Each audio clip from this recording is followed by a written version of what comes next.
پھر میرے ذہن میں یہ سوال پیدا ہوا کہ جب اس نام سے تاریخ اولیاء میں کوئی بزرگ نہیں ہے تو پھر یہ کون سے بزرگ ہیں جس کے لیے قلندر اور لطیف جیسی ہستیاں یہاں سے وہاں جاتی ہیں؟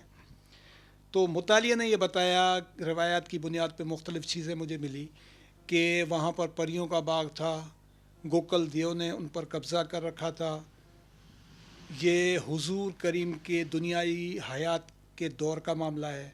پریاں یہاں سے حضور کے پاس شکایت لے کر گئیں، انہوں نے حضرت علی علیہ السلام کو حکم دیا کہ دیو سے قبضہ چھڑا کے ان کو باغ ان کے حوالے کیا جائے۔ تو حضرت علی علیہ السلام بمعجزہ امامت، بمعجزہ نبوت اور بمعجزہ امامت وہ شخصیت کہیں بھی کسی بھی وقت پہنچ سکتی ہے۔ یہ میرا ایمان، میرا خود کا ایمان بھی یہی ہے۔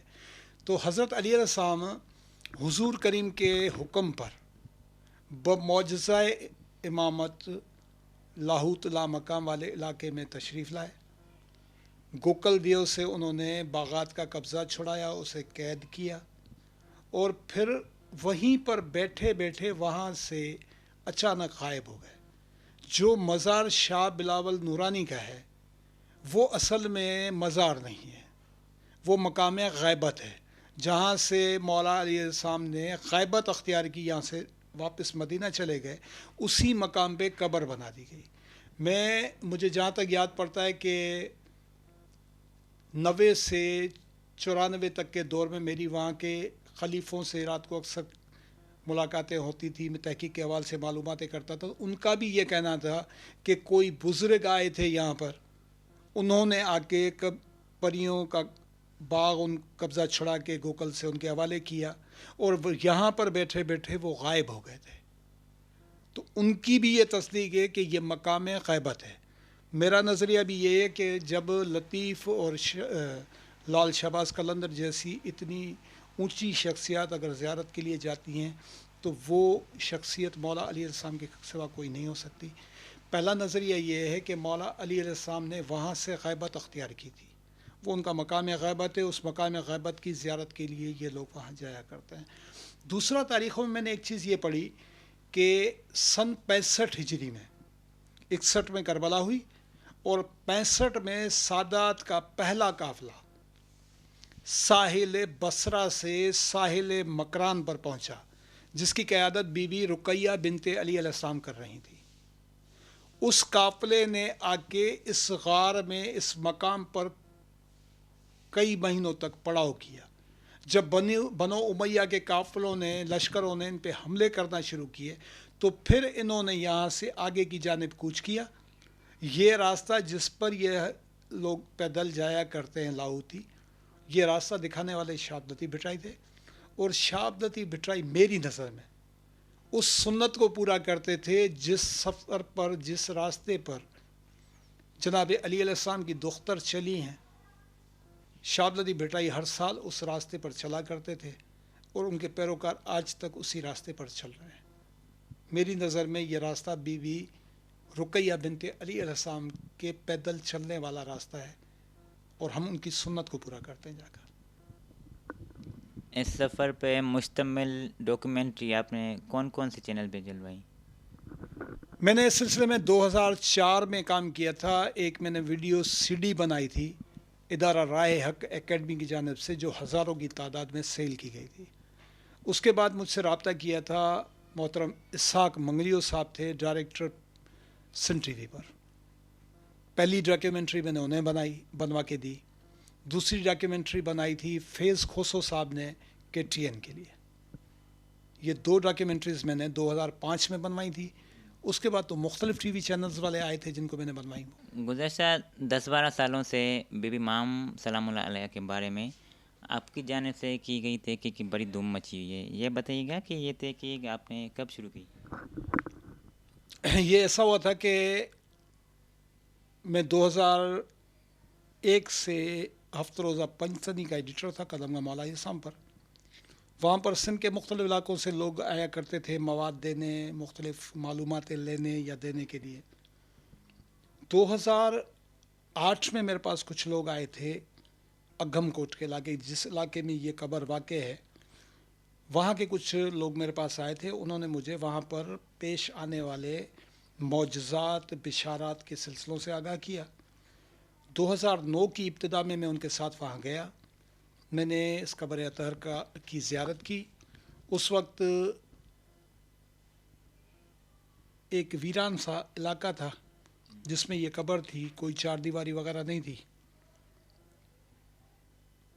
پہلا مضمون جو تحقیقی میں نے ان پہ لکھا وہ 2009 میں لکھا، جو ہفتہ روزہ پنجتنی میں شائع ہوا۔ اس کے بعد ایک ماہنامہ میگزین میں نکالتا تھا پڑھا دو کے نام سے۔ 2010 میں نے اس میں ایک مضمون لکھا تحقیقی۔ یہ دو مضمون لکھنے کے بعد میں نے اس سلسلے میں کام نہیں کیا۔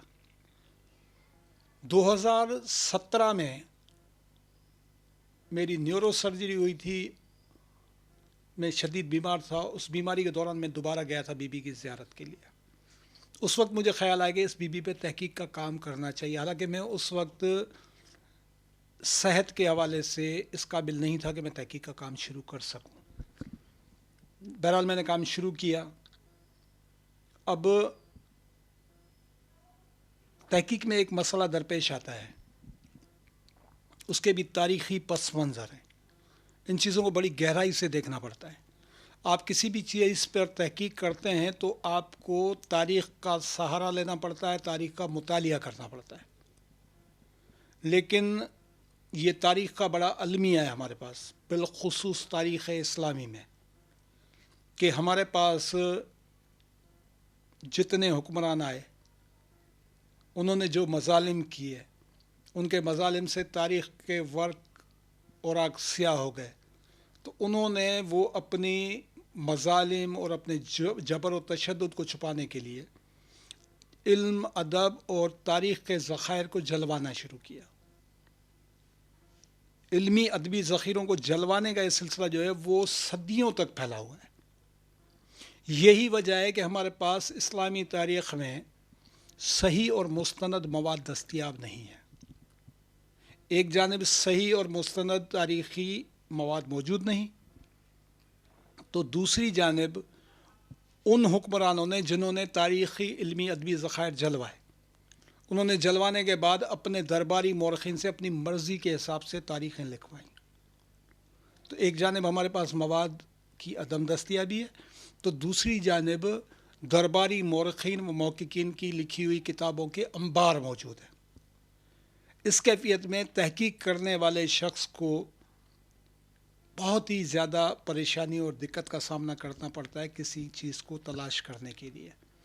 اچھا، تاریخ کا ایک اصول رہا ہے، تاریخ کا بھی حدیث کا بھی، کہ جب آپ کو کسی چیز کے بارے میں تاریخ میں مواد نہیں مل رہا اور وہ چیز موجود بھی ہے، کسی نہ کسی حوالے سے وہ نشاندہی ہو رہی ہے کہ کوئی چیز ہے، اور تاریخ میں آپ کو اس کے نشانات نہیں ملتے، تو قدیم مورخین و تاریخ دانوں کا یہ طریقہ کار رہا ہے کہ جب انہیں تحریری طور پر مواد تاریخ میں دستیاب نہیں ہوتا اور اس چیز کی موجودگی کے قرائن و شواہد بھی ملتے ہیں، تو پھر وہ سینہ بسینہ چلنے والی روایات کو قلم بند کر کے ان کو تاریخ کا حصہ بناتے ہیں اور اس کو اپنی تحقیق کی بنیاد بناتے ہیں۔ میں نے بھی اس سلسلے میں اسی طریقہ کار کو اختیار کیا۔ میں نے تاریخ میں پڑھا، اگم کوٹ کا تذکرہ بہت زیادہ تاریخ میں موجود ہے، لیکن بی بی ماہم کے بارے میں تذکرہ نہ ہونے کے برابر ہے۔ پھر میں نے اگم کوٹ اور اس کے اطراف میں 25 سے 30 کلومیٹر میں جتنے بھی گاؤں گوٹھ آتے ہیں ان کے دورے کیے اور طویل ترین تحقیق کی۔ جتنے بھی مجھے معمر، بزرگ، ضعیف العمر لوگ ملتے تھے، اہل علم لوگ ملتے تھے، میں ایک ایک روز ان کے لیے مخصوص کرتا تھا، ان سے جا کے معلوماتیں لے کر وہ قلم بند کرتا تھا۔ پھر اس میں دیکھتا تھا کہ کون سی چیزیں وزندار ہیں، کون سی چیزیں غیر وزندار ہیں۔ یہ تحقیق کر کے میں 2018 میں ایک کتاب لایا تھا اردو زبان میں۔ وہ کتاب آنے کے بعد زائرین کی بہت بڑی تعداد کے آنے کا سلسلہ شروع ہوا، وہاں پر پاکستان بھر سے لوگ آنے شروع ہوئے۔ علماء کرام بھی متوجہ ہوئے اس جانب۔ سب سے پہلے علامہ حسن ظفر نقوی صاحب میری کتاب پڑھ کر وہاں پہنچے، انہوں نے ایک ڈاکیومنٹری ویڈیو بنا کر اپلوڈ کی۔ اس کے بعد علامہ آل احمد بلگرامی صاحب پہنچے، مولانا محمد اصغر در صاحب اہل سنت کے بہت بڑے نام ہیں، وہ پہنچے، مولانا علامہ باقر حسین زیدی صاحب پہنچے، حیدرآباد زیدی صاحب پہنچے، انہوں نے بھی وہاں پر ویڈیوز بنائی، اپلوڈ کی۔ اس کے بعد یہ تحقیق کا سلسلہ آگے بڑھا اور آج یہ کیفیت ہے کہ کم از کم بھی روزانہ 500 سے 1000 زائرین پاکستان کے مختلف علاقوں سے وہاں پر آتے ہیں۔ بی بی امام سلام اللہ علیہ کی رحلت 170 ہجری میں بتائی جاتی ہے، یہ بتائیں کہ ان کی قبر اطہر اتنی صدیوں تک لوگوں کی نظروں سے اوجھل کیوں رہی؟ اس سلسلے میں میری ایک گزارش یہ ہے کہ میری تحقیق کے بعد ان کی قبر منظر پر نہیں آئی، ان کی قبر صدیوں سے منظر پر موجود رہی ہے، لیکن مدینے والی بی بی کے نام سے۔ میں وہاں پر عمر رسیدہ لوگوں سے، بزرگوں سے ملا ہوں۔ ایک شخص تھے صوفی خان فقیر انڑ، ان سے جب میں نے انٹرویو کیا تو ان کی عمر اس وقت 105 یا 6 سال تھی۔ وہ بتاتے ہیں کہ میں جب باشعور ہوا، بچہ تھا، اس دور میں بھی اس بی بی کو مدینے والی بی بی کے نام سے ہی پکارتے تھے۔ تو یہ طے ہوا کہ بی بی کی قبر کا ظہور پہلے سے ہی ہوا تھا، لیکن عام وہ چیز نہیں ہوئی، لوگوں تک وہ نئی چیز نہیں پہنچی، وہاں کے مقامی لوگ اس کو پہچانا کرتے تھے۔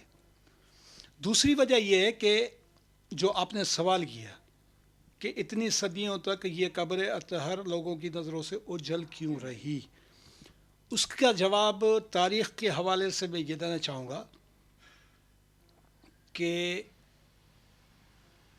قرآن و حدیث میں امت محمدیہ کو اہل بیت سے مودت رکھنے کے لیے جو احکامات دیے گئے، رحلت رسول کے بعد امت نے وہ جملہ احکامات بھلا دیے۔ نہ صرف احکامات بھلا دیے بلکہ انہوں نے آل رسول پر، اولاد رسول پر اتنے مظالم ڈھائے کہ آل رسول کو نہ صرف اپنا آبائی وطن چھوڑنا پڑا بلکہ انہیں جنگلوں، بیابانوں اور غاروں میں پناہ لینی پڑی۔ حد تو یہ کہ تاریخ یہ بھی لکھتی ہے کہ سادات نے اپنی شناخت چھپانے کے لیے اپنے آپ کو سید ظاہر کرنا بھی چھوڑ دیا۔ تاریخ بتاتی ہے کہ حضور کریم کے بعد جن کے لیے، ان کے قربا کے لیے قرآن میں مودت کا حکم ہے، حضور کریم کی رحلت کے 72 یا 90 دن بعد حضور کے قربا میں سے سب سے پہلی شخصیت سیدہ فاطمہ الزہرا کی دنیا سے رحلت ہوئی ہے۔ وہ رحلت کس کیفیت میں ہوئی ہے کہ بی بی رحلت سے پہلے جو فرما رہی، جملہ تاریخوں میں یہ چیز موجود ہے، وہ فرماتی ہیں کہ اے بابا، آپ کے بعد مجھ پر جو مصائب آئے، وہ مصائب اگر روشن دنوں پر آتے تو وہ سیاہ راتوں میں تبدیل ہو جاتے۔ نہ صرف یہ بلکہ بی بی کے رحلت کے بعد ان کی وصیت پر عمل کرتے ہوئے حضرت علی علیہ السلام نے گھر کے چند افراد کے ساتھ مل کر رات کی تاریکی میں ان کی تدفین کر دی، اور ان کی قبر کو مخفی رکھنے کے لیے، لوگوں سے چھپانے کے لیے 40 قبریں بنا دی۔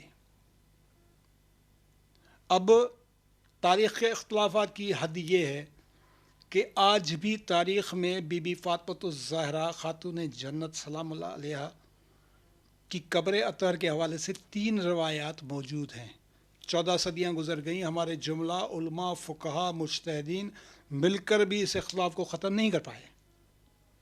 پہلی روایت یہ ہے کہ بی بی خاتون جنت کو حضور کریم کے قریب مدفن کیا گیا۔ دوسری روایت یہ ہے کہ بی بی کو جنت البقیع میں مدفن کیا گیا۔ تیسری روایت تاریخوں میں آج بھی یہ موجود ہے کہ بی بی کی قبر ان 40 قبروں میں سے کوئی ایک ہے جو مولا علیہ السلام نے ایک ساتھ بنائی تھی۔ 14 صدیاں گزر گئیں، لوگ ابھی تک بی بی کی قبر کو تلاش نہیں کر سکے۔ کسی شاعر نے کیا خوب کہا ہے کہ اے خاک مدینہ تیرے زروں میں ابھی تک ہم بنت پیغمبر کی لحد ڈھونڈ رہے ہیں، آج تک ڈھونڈ رہے ہیں۔ اس کے بعد سن 40 ہجری میں مسجد کوفہ میں حضور کریم کے دوسرے قربا حضرت علی ابن ابی طالب علیہ السلام کی شہادت واقع ہوئی 40 ہجری. تاریخ کی ستم ظریفی یہ حالات کی سنگینی یہ تھی کہ حضرت علی کی تدفین کے بعد 3 مختلف روایات مشہور کی گئیں. وہ 3 مختلف روایات آج بھی تاریخ میں اپنی جگہ موجود ہیں. 40 ہجری میں ان کی شہادت ہوئی. تاریخ لکھتی ہے کہ روایات کے حوالے سے کہ حضرت علی علیہ السلام کو پشت کوفہ میں دفن کیا گیا. دوسری روایت یہ ہے کہ حضرت علی علیہ السلام کے جنازے کو غسل و کفن دینے کے بعد ایک اونٹنی پر رکھ دیا گیا. وہ اونٹنی پشت کوفہ میں موجود پہاڑ کی جانب بڑھی. پہاڑ نے پھٹ کر اس اونٹنی کو راستہ دیا. اونٹنی جنازے سمیت پہاڑ میں داخل ہو گئی. پہاڑ نے دوبارہ بند ہو کر اپنی جگہ لے لی، یعنی قبر نہیں. تیسری روایت یہ ہے کہ حضرت علی علیہ السلام کو شہر کوفہ میں ان کی ایک محب خاتون کے گھر میں مدفن کیا گیا. اب یہ واقعہ ہے 40 ہجری کا. 40 ہجری سے دنیا حضرت علی علیہ السلام کی قبر سے لا علم رہی. ان کی قبر لوگوں کی نظروں سے اوجھل رہی. 170 ہجری میں خلیفہ وقت ہارون رشید عباسی اطراف کوفہ میں گیا تو اس نے کچھ ہرنوں کو دیکھا وہاں. تو اس نے اپنے لشکر کو حکم دیا کہ شکاری کتے چھوڑو ہرنوں کو پکڑنے کے لیے. شکاری کتے چھوڑے گئے، ہرنوں کے پیچھے بھاگے. ہرن بھاگے، وہ ریت کے ایک ٹیلے پر چڑھ گئے. کافی دیر کے بعد کتوں کو واپس بلا لیا گیا. پھر ہرن اترے، پھر کتے چھوڑے گئے. کتے بھاگتے جاتے تھے، وہ پھر اس ریت کے ٹیلے پر چڑھ جاتے تھے. کتے نیچے رک جاتے تھے، ٹیلے پر چڑھنے کی جرت نہیں کرتے تھے. بار بار ایسا ہوا. اس پہ ہارون رشید حیران رہ گیا کہ یہ ہمارے شکاری کتے ریت کے اس ٹیلے پہ چڑھ کیوں نہیں رہے. تو اس نے وہاں کے عمر رسیدہ لوگوں کو علاقے کے جمع کیا. ان سے دریافت کیا کہ یہ ہمارے شکاری کتے اس ریت کے ٹیلے پہ چڑھ کیوں نہیں رہے. تو ان میں سے ایک ضعیف العمر بزرگ نے اس سے بتایا کہ تیرے شکاری کتوں کو اس ریت کے ٹیلے پر چڑھنے کی جرت اس لیے نہیں ہو رہی کہ اس ریت کے ٹیلے پر امیر المومنین حضرت علی ابن ابی طالب کی قبر اطہر ہے. اب دنیا ان کی قبر سے واقف کب ہو رہی ہے؟ 170 ہجری میں. کم از کم 131 سال. بی بی خاتون جنت کی قبر آج تک دنیا سے اوجھل. حضرت علی علیہ السلام کی قبر 131 سال تک دنیا سے اوجھل رہی. اس کے بعد جو مظالم ہوئے، امام حسن کو بذریعہ سحر شہید کیا گیا، ان کے جنازے پر تیر لگے. امام حسین کو امت نے کربلا میں شہید کیا، ان کے سر کو نیزے پر بلند کر کے مختلف شہروں میں گھمایا. اختلافات کی حد یہ ہے کہ امام حسین علیہ السلام کے سر مبارک کے بھی دنیا میں 3 روزے. تو میرے بتانے کا مقصد یہ تھا کہ سادات پہ بعد از رسول اتنے مظالم ہوئے جن کا تصور کرنا بھی مشکل ہے. تو بڑے صبر و استقامت اور جرت کے ساتھ یہ مصائب برداشت کرنے کے صلے میں، انعام میں، اللہ تعالیٰ نے آل رسول کو ایک انعام دیا. وہ انعام یہ ہے کہ وہ جس وقت بھی چاہیں، یہ ان کے قدرت میں دے دیا اللہ تعالیٰ نے، جس وقت بھی چاہیں وہ دنیا کو اپنے وجود سے آگاہ کریں، اور جس وقت بھی وہ چاہیں وہ دنیا کی نظروں سے اپنے آپ کو اوجھل کر لیں. بالکل اسی طرح جس طرح امام زمانہ دنیا میں موجود ہیں لیکن دنیا کی نظروں سے اوجھل ہیں. یہ اختیار ہے ان کے پاس کہ جس وقت وہ چاہیں گے کہ دنیا کو آگاہ کریں اس وقت وہ کر دیں گے. تو یہ بھی اسی سلسلے کی کڑی ہیں. یہ جس وقت چاہیں اس وقت دنیا کو اپنے وجود سے آگاہ کر دیں، جس وقت چاہیں دنیا کی نظروں سے اوجھل کر دیں. سندھ کی عزاداری کتنی قدیم ہے؟ جہاں تک میرے مطالعے کا تعلق ہے، میں نے ڈیپلی اس پہ مطالعہ کیا ہے. سندھ کی عزاداری اتنی قدیم ہے جتنی عزاداری امام حسین قدیم ہے۔ تاریخ یہ بتاتی ہے کہ امام حسین علیہ السلام کے ساتھ شہادت پانے والے، ان پہ اپنی جان نثار کرنے والوں میں سندھ کے کچھ سپوت تھے، جن میں ایک ہندو پنڈت بھی شامل تھا۔ ان کی شہادت کے بعد وہ اطلاع جیسے ہی یہاں پہنچی تو امام حسین علیہ السلام کی عزاداری کی بنیاد یہاں پڑ گئی کہ سندھ بہت قدیم ہے، اور سندھ میں اسی وقت عزاداری کی ابتدا، تاریخ جہاں تک بتاتی ہے کہ مدینے میں امام حسین کی عزاداری کی ابتدا ہوئی سادات کے وہاں پہنچنے کے بعد، جو میرے نزدیک کم از کم 2 سال ہے۔ مورخین اس کو 1 سال لکھتے ہیں، لیکن میری نظر میں سادات کی واپسی 2 سال کے بعد ہے، 2 سال کمپلیٹ ہو رہے ہیں۔ لیکن امام حسین کی عزاداری سندھ میں اسی وقت شروع ہو گئی تھی، کیونکہ یہاں کے لوگ وہاں شامل تھے جنہوں نے وہاں شہادت پائی، اور ان کی اطلاع جب یہاں پہنچی تو یہاں پر امام حسین کی عزاداری کی ابتدا ہو گئی۔ سندھ میں علم پاک نصب ہونے کی تاریخ کیا ہے؟ دنیا میں علم پاک نصب ہونے کی تاریخ کربلا کے بعد ہے، کیونکہ کربلا میں جو علم حضرت عباس علیہ السلام کے ہاتھوں میں تھا، وہ شہادت امام حسین ثانیہ کربلا کے بعد وہ دنیا میں نصب ہونا شروع ہو گیا۔ لیکن تاریخ جہاں تک بتاتی ہے کہ سندھ میں علم پاک نصب ہونے کی جو تاریخ ہے وہ یہ ہے کہ حضرت علی علیہ السلام کی دنیاوی خلافت کا زمانہ تھا 38 ہجری میں۔ سندھ میں جب فتوحات کا سلسلہ شروع ہوا، اسلامی ریاستیں قائم ہونا شروع ہوئیں، تو سندھ کے ایک حکمران تھے شنسب بن حریق، وہ یہاں سے ایک وفد لے کر گئے کوفہ، حضرت علی علیہ السلام کے ہاتھ پہ جا کے انہوں نے اسلام قبول کیا، اور حضرت علی علیہ السلام نے ان کو ایک عہد نامہ، حکم نامہ، فرمان لکھ کر اپنے ہاتھوں سے تحریر کر کے دیا سندھ میں حکمرانی کا، اور انہیں اسلامی پرچم تحفتاً دیا۔ وہ لے کر 38 ہجری میں یہاں پر پہنچا۔ شنسب بن حریق نے اپنی تخت گاہ کے تخت کے اوپر اس علم کو نصب کیا، اور جو حکم نامہ اس کو دیا گیا تھا اس کو اس نے ایک مسجد تعمیر کروا کے اس میں لگایا۔ تو سندھ میں یہ علم پاک جو نصب ہوا ہے وہ 38 ہجری میں ہوا ہے۔ 38 ہجری سے سندھ میں علم پاک نصب ہونے کا سلسلہ شروع ہو گیا۔ کربلا کے بعد وہ اتنا پھیلا کہ سندھ کو کہا ہی جاتا ہے علموں والا شہر۔ اچھا، حیدرآباد کی عزاداری کتنی قدیم ہے اور اسے کون سی انفرادیت حاصل ہے؟ سندھ کی عزاداری کو 2 زاویوں سے دیکھا جا سکتا ہے۔ ایک تو سندھ کی عزاداری، حیدرآباد جیسا کہ 1780 کے قریب حیدرآباد شہر کا وجود ہے، اس سے پہلے حیدرآباد شہر کا وجود ہی نہیں ہے۔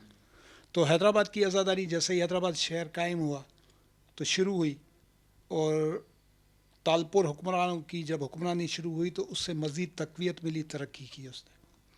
باقی جہاں تک انفرادیت کا تعلق ہے تو حیدرآباد کی عزاداری پورے ملک کی عزاداری سے مختلف ہے، اسے انفرادیت حاصل ہے۔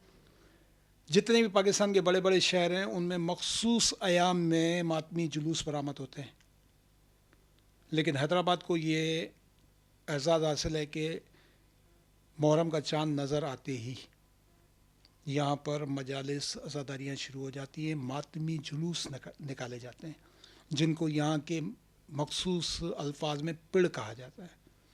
یہ ماتمی پڑ برآمد کرنے کا سلسلہ پہلی محرم سے جو شروع ہوتا ہے وہ 8 ربیع الاول تک، ایام اضحیٰ کے اختتام تک مسلسل بلا وقفہ چلتا ہے، اور روزانہ شہر کے کئی علاقوں سے ایک ساتھ ماتمی جلوس برآمد کیے جاتے ہیں۔ ایک انفرادیت یہ ہے۔ دوسری انفرادیت حیدرآباد کو یہ ہے کہ یہاں کی عزاداری دوسرے شہروں سے تھوڑی سی مختلف ہے۔ دوسرے شہروں میں نوحے پر ماتم ہوتا ہے، سینے کا ماتم ہوتا ہے، بازو کا ماتم کیا جاتا ہے، لیکن حیدرآباد شہر کی اپنی ایک پہچان ہے کہ ڈھول پر ایک ردھم بجائی جاتی ہے جسے ڈھنڈ کہا جاتا ہے سندھی زبان میں۔ اس ڈھنڈ پہ سر پیٹ کر ماتم کرنے کی جو روایت ہے، جو سلسلہ ہے، وہ صرف حیدرآباد میں نظر آتا ہے، جو انتہائی قدیم ہے اور آج تک اسی انداز میں جاری و ساری ہے۔ آپ صحافت سے کتنا عرصہ وابستہ رہے؟